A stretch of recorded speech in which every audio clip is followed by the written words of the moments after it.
the heart issue itself, if you're able to open up about that, what is it? Yeah, Because I no, remember it's chatting to Ben Patterson about what he had at the World Champs a few yeah. years back, and that took everyone by kind of shock, given kind of what he had to go through as well.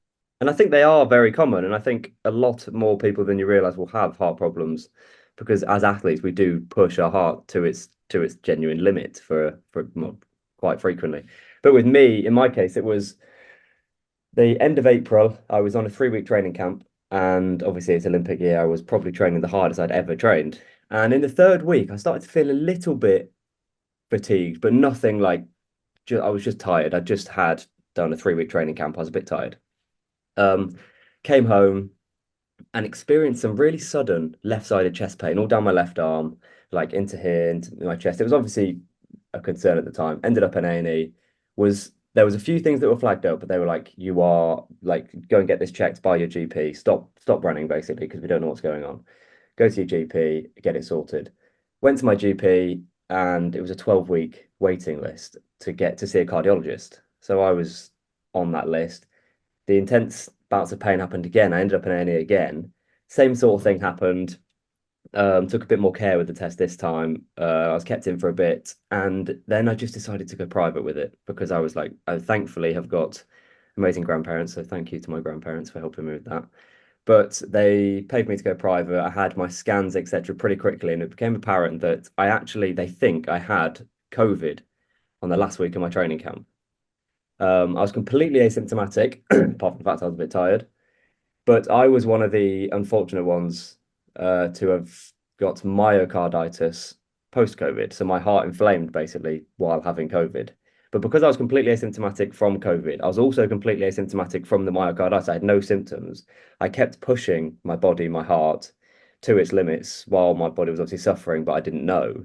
And thus, therefore, essentially, I kind of explain it as I tore my heart. My heart was then full of scar tissue to an extreme level, more so than just your normal myocarditis. So hence the pain because my heart was working a lot harder than it needed to. And still today, from my most recent scan, I still have the scar tissue there, and that's the issue. Is the scar tissue in my heart? Wow. Yeah, that's quite a lot to process to hear it, to be honest. I get a few things from that. Firstly, you mentioned that you were in A&E again, so you were in A&E in a second time. So the first time was in Tenerife, and then the second time was when you were back The first home. time, sorry, was the first time was the day I got the night I got home. It that was when the pain happened. Oh, okay. Uh, so it was the first day I was home, and then well, there's obviously it's a really long story, but after the first time when they cleared me, I was like, okay, well I'm fine. This is Olympic year. I've got to crack on. I need to go for it. Yeah, yeah. Went to Tenerife again to actually do my first race, and it went okay. Like it was nothing like I should have ran or I was in the shape to run. I had pain when I was there. I was ill. I was stressed. Nothing was right. But I was like, the doctor told me I'm fine. I've got to really push myself through it. And then I did a couple of 200s at the Loughborough International the next week, and I just wasn't right. Like, you just know inside you something isn't right. I was constantly really, really fatigued. I wasn't able to train how I wanted to. I was just always in pain. So therefore, after the 200s, so like a week later, so there was like a 3 week gap between the two A&E visits where I tried to race. I took a massive downhill turn again, and I was like, I'm gonna have a heart attack. That was all of the symptoms I felt like I was gonna have. Obviously, thankfully, didn't, and was grateful I went again because they were good and they needed a second time. But that was when they were like, if the waiting list is too long, if you can get help to go private, go and be seen because we think it's important.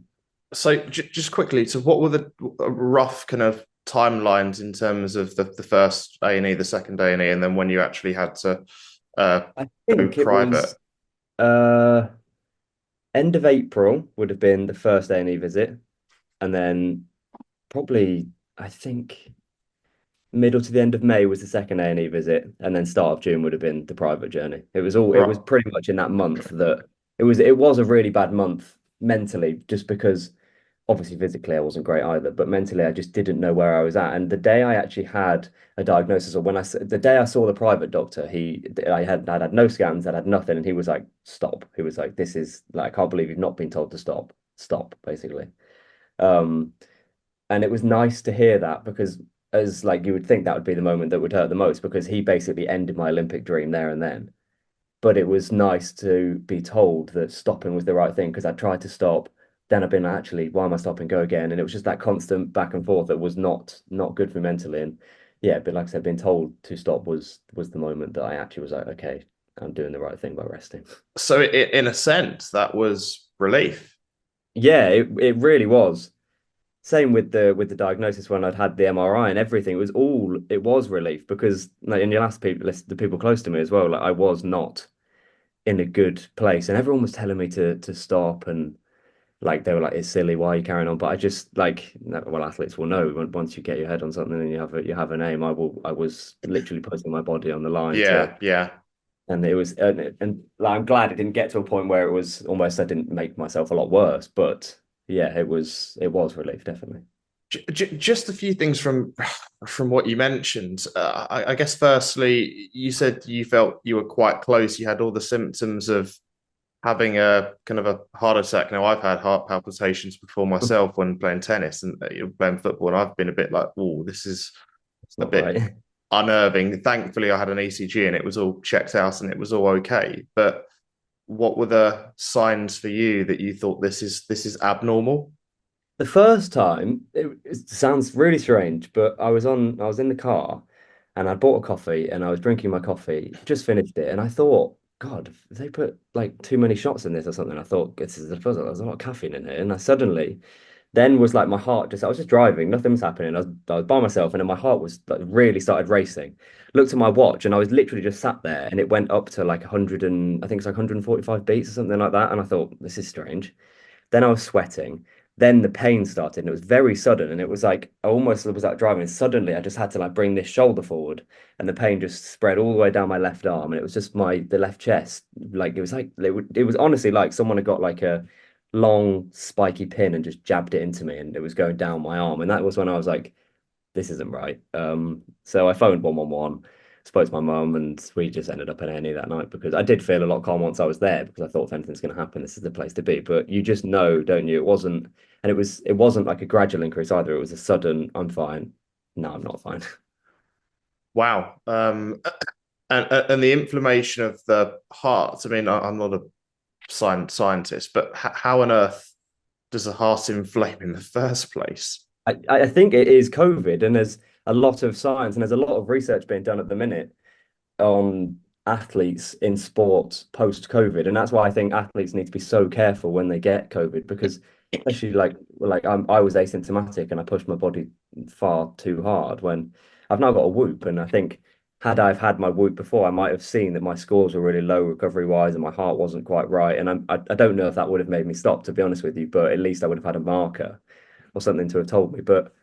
Yeah, I think it's generally COVID has kind of changed the game in terms of heart things, and there's just another factor to be really careful of as an athlete.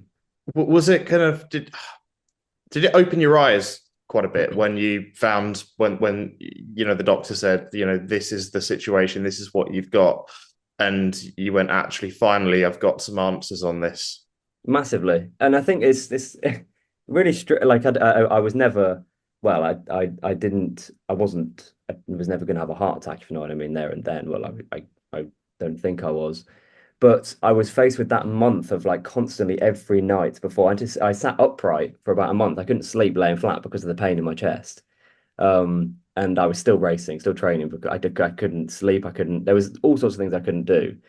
But I've completely forgotten where I was going with that point. What did you say again? Sorry. Just in terms of the realization when you found out that the doctor had told you that, and or a sense of relief that kind of. Yeah, it was like you say, just a complete relief because it was everything was wrong and I was not in a good place. Like it was just yeah, things were so hard because I couldn't figure out what was more important, the Olympics or getting this right because I didn't want to not try for the Olympics because of something that wasn't very minor, that was very minor, sorry, but it obviously turned out not to be. And the heart at the minute, and I'll kind of move on to your actual kind of career at some point. Don't worry. Yes, okay. Your heart at the minute. So you mentioned that there's scar tissue within that right now. I mean, the phrase that you tore your heart is quite, yeah, a Broke my visual heart. but yeah, break it. It's quite a visual phrase that. Um, I think with the heart, it's from what I've been told, it's I use the analogy of like if you tear your hamstring, after a torn hamstring, you'll still have scar tissue for quite a long time or forever. It's kind of there, but you can rest it, so it can very quickly get back to a point where the body can heal it. But obviously, I can't rest my heart as such. It's still beating at least 50 times a minute when I'm at rest. So it's like there's not really loads you can do to help it apart from not do intense exercise. I'm now at the point where low level exercise is good for it. So I can go on slow, steady jogs. I can do exercise as such, but not like when I was training, I'd be doing, I don't know, five flat out 300s and my heart would be pushing 200 beats for a long time. Just your 5K, 10K runner. There you go. That's your new Yeah, career my new then. career. Um, I mean, that's great to hear though that you can do. That was actually going to be my next question. So you can do like kind of moderate exercise. Yeah, because I think that would have been a struggle. I think I would have had to really find something else to get my teeth into. But it's I'm still able to keep healthy, which for me is really important. At first, I wasn't really. I couldn't. After one run, I would have pain. After then, like last month, it was back. If I did back-to-back days, I'd have pain. Now I'm like, if I do back-to-back days where I work a little bit too hard, I have pain. But because I'm with myself every day, I don't really notice the improvements. But when I look back at my kind of landmarks, I suppose, of what causes pain it is getting slightly higher and higher. And I'm still on medication to help the inflammation or to help the scar tissue for the next, I think, another maybe 8 weeks from now. And then I've got another test in 2 weeks. I've got another MRI in April. So it's nice to now have things lined up. So I'm like, I've got targets almost in terms of getting better.